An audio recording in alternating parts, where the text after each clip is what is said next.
राधे। आप सभी को गणेश चतुर्थी की बहुत बहुत शुभकामनाएं। गणेश चतुर्थी की हमने बहुत धूमधाम से मनाया। गणेश चतुर्थी का विसर्जन हमें कैसे करना है, आपने अगर 1.5 दिन के गणपति बिठाए तो फिर 1.5 दिन के बाद आपको इनका विसर्जन कर देना है।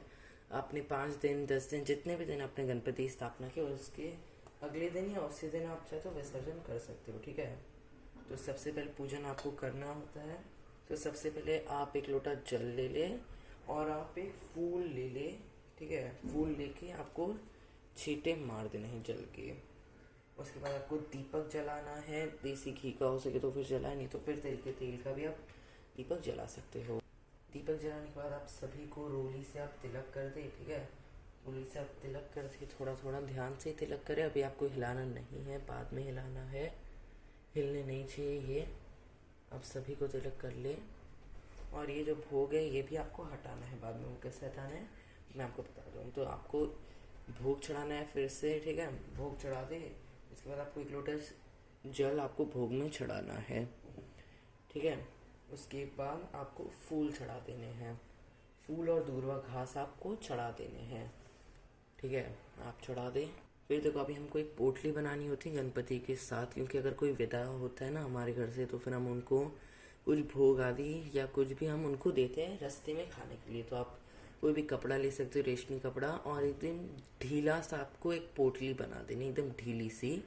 और फिर आपको गणपति जी के हाथ में आपको बांध देना है इसको। ठीक है, आप बांध ले। ये जो पोटली है वो थोड़ी देर में नदी में खुल जाएगी अगर आप नदी तालाब पे विसर्जन कर रहे हो, और फिर जीव जंतु इसको खा लेंगे। ज़्यादा टाइट अगर आप पोटली बांध दोगे ना तो फिर वो खुलेगी ही नहीं, और फिर जो भोग है वो वहाँ पे पड़े पड़े सड़ जाएगा। अगर आप घर पे कर रहे हो तो फिर आप देख ले। ठीक है, उसके बाद आपको अभी हम सभी को थोड़ा थोड़ा हम हिला देंगे। पहले रिद्धि सिद्धि माता को हम थोड़ा थोड़ा हिला देंगे। घर पे जो गणपति है, घर की गणपति है मंदिर के, उनको, और फिर जो मिट्टी वाले जो गणपति हैं उनको आप थोड़ा सा हिला ले। आप चाहे तो 7 बार आप उठा लिए। ठीक है, अब देखो अभी हमको विसर्जन के लिए जाना है। अगर आप नदी तालाब के उधर जा रहे हो तो फिर आप गणपति जी को उठा ले। ठीक है, मिट्टी के और कोई भी पाटे या चौकी के ऊपर आपको रख के बड़े धूमधाम से आपको लेके जाना है। जैसे आपने आगमन किया था वैसे आपको इनकी विदाई भी करनी है। इनके साथ बहुत सारे लोग क्या करते हैं, इसको आप लेके भी चले जाते हैं, बहुत सारे लोग घर पे भी रखते हो। तो आप थोड़ा सा घर पे रख लो, थोड़ा सा आप विसर्जन में लेके जा सकते हो। ठीक है, भोग नैवेद्य हमने रख दिया है। तो फिर अगर आप ऐसे लेके जा रहे हो नदी तालाब में तो फिर आप ऐसे लेके चले जाएं। यदि आप घर पे विसर्जन करें तो फिर आप एक बड़ा सा कोई भी बर्तन ले लें। उसके अंदर आप गणेश जी को देखो, पहले उसके अंदर रोली डाल दे, फूल आदि डाल दे और थोड़ा सा दूर्वा डाल दे। उसके बाद ये वाली पोटली भी आप डाल दे। ये जो पोटली है ये आप कोई भी जीव जंतु जैसे मछली वछली को आप खिला सकते हो। और फिर जो गणपति जी की मूर्ति है इनको आपको पहले 3 बार डुबकी लगानी है और तीसरी बार में आपको इनको छोड़ देना है। फिर जब ये मिट्टी गल जाएगी, फिर जो मिट्टी बचेगी वो आप पानी वगैरह सब आप पौधों में डाल दे। तुलसी के पौधे में आपको नहीं डालना है, बाकी कोई भी आप पौधे में डाल सकते हो। ठीक है, और जो मिट्टी बचेगी उससे आप कोई और मूर्ति बना सकते हो। आप चाहे तो गणपति जी की भी मूर्ति आप बना सकते हो। ठीक है, तो अभी हम देख लेते हैं आपको चौकी के ऊपर से आपको क्या क्या हटाना है। उसके बाद जितने भी अपने भोग नैवेद्य आपने चढ़ाए हैं ना विसर्जन के समय वाले, वो आप उठा ले और ये आप बांट ले। जितने भी लोग उधर है उनमें आप बांट ले इसे। उसके बाद जो गणपति जी है आपके मंदिर के उनको आपको उठा लेना है और अपने घर के मंदिर में आप रख सकते हो। ठीक है, उसके बाद अगर रिद्धि सिद्धि माता अगर आपने मिट्टी की रखी थी, ठीक है, मिट्टी की अगर आपने पिंडी रूप में रखी थी तो फिर आप गणपति जी साथ उनका भी आप विसर्जन कर लिए।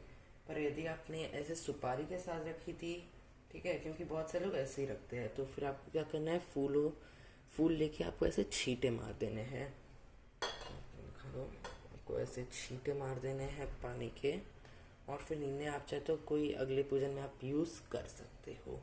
ठीक है, तो फिर जो भी आप दक्षिणा चढ़ाए हैं ना आपने, वो आपको, उसके बाद जो भी आपने जनेऊ या कलावा चढ़ाया था वो बहुत सारे लोग क्या करते विसर्जन कर देते हैं। तो पर मैं क्या करता हूँ कि इनको हम मंदिर में दान दे देते हैं। ठीक है, उसके बाद जो नारियल है, ये आपको नारियल जो आपने स्थापित किया था ये आप कोई भी गणेश मंदिर में भी देखे आ सकते हो, किसी को आप दान दे दे। ठीक है, उसके बाद जो फूल पत्ती है वो आप निकाल ले, पहले पत्ते निकाल दे आप। ठीक है, पत्तों को आप साइड में रख ले और ये जो जल है इसका जो आपको छींटे पूरे घर में मारने हैं, ठीक है, पूरे घर में आप मार के आ जाए, ठीक है। उसके बाद आपको ये जो जल है, ये जो है आपको फिर जो बचेगा ना जल, वो आपको तुलसी के पौधे में आपको डाल देना। उसके बाद आपको इसके अंदर से पहले तुलसी के पौधे में अंदर आपको बिल्कुल भी नहीं डालना, माफ़ कर देना गलती से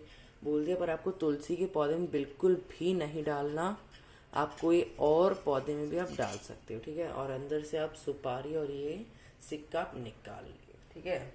मैं फिर से बोल दूं, इसको आपको तुलसी के पौधे में आपको बिल्कुल भी नहीं डालना है, बिल्कुल भी नहीं डालना है। और विसर्जन दिया बुझने के बाद ही आपको करना है। ये भी माफ़ कर दें, मैंने आपको नहीं बताया, पर मैंने आपको बता देता हूँ।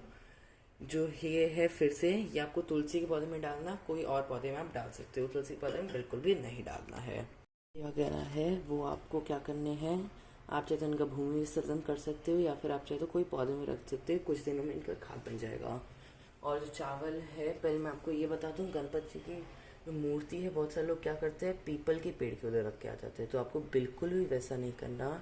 और बहुत सारे लोग क्या करते हैं कि नदी के जाते तो है पर विसर्जन नहीं करते, बस उधर रख के आ जाते हैं, तो आपको वैसा भी नहीं करना है, क्योंकि अच्छा नहीं लगता। अगले दिन झाड़ू वाले उनके ऊपर से झाड़ू मार देते हैं, फिर आप ने देखा ही एक ऐसा हाल हो जाता है गणपति विसर्जन के बाद।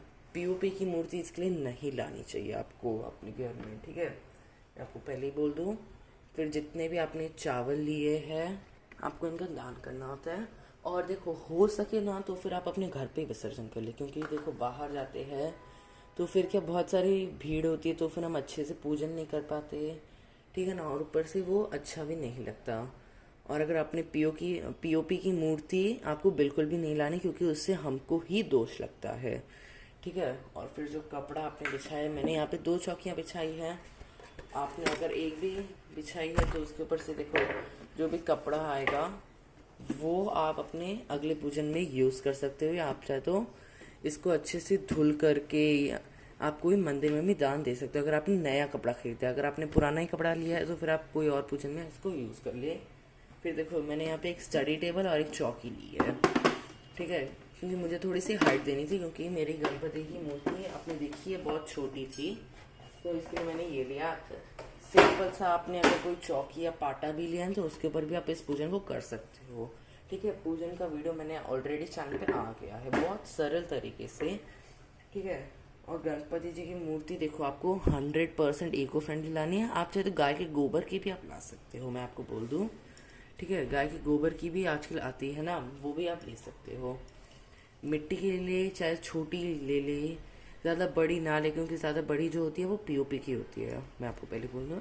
या अपने घर पे भी बनाना तो सबसे अच्छा है, और आपको अपने घर पे ही विसर्जन करना है अगर हो सके तो। फिर यदि आप बाहर जा रहे हो तो फिर आप इसको अच्छे से आप देख ले कि गणपति की मूर्ति जो है वो पानी के अंदर गई है, ठीक है। उसके बाद जो इनकी जो थोड़ी सी मिट्टी ची जाती है, आपको जैसे पता होगा, अगर आपने विसर्जन किया है तो फिर थोड़ी सी जो मिट्टी बचेगी ना, उसको भी आपको दिया धूप करके उसकी भी आपको आरती करनी है, और थोड़ा सा आपको भोग भी उसको चढ़ाना होता है, ठीक है।